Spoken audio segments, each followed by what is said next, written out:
thing that came out of our roundtables was we do recharter training, as a lot of districts do, and we were noticing though that some of the LDS recharter coordinators had questions that were foreign to the traditionals, and vice versa, and then some people weren't getting their questions answered. So we solved that problem by having separate LDS and traditional recharter breakouts, and we had people who were specifically trained in each one, because there are some differences in how recharters are done within an LDS ward, and you know, Kip and I can talk more about that later, but there are some differences that may bore a traditional person and say, well, that's not important to me. And then going the other way, there are some things that the traditional scouts do. For instance, the traditional, there's collecting the money and all that. Now with the LDS church, they don't submit money with their recharter, so they don't have to worry about that. The church pays the cost of the young men's participation in scouting. And then we found also another issue was within the LDS wards, even though some of their scouters were participating in,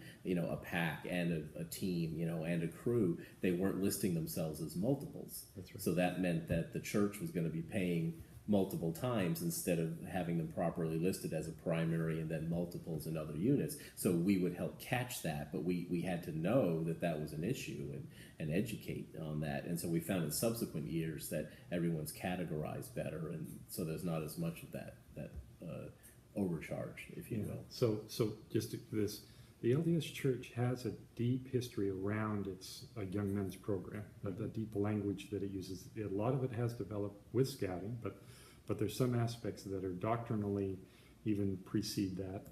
And at times I find that, you know, just like you were indicating there, the church has roles of young men, and we know who are on the young men's program, right? So that kind of makes rechartering different there, because there's these two different lists. One is the scouting list, and we keep up, we do a better job of keeping up on the church list. We have people that are called to that responsibility, and they probably work on that a little bit more frequently, a little bit more often. So rechartering is a bit of a reconciliation process. Oh, I've got this list over here. Who's not on this list, right? And so that makes it just a little bit different. But it's kind of a metaphor for a lot of what I find in scouting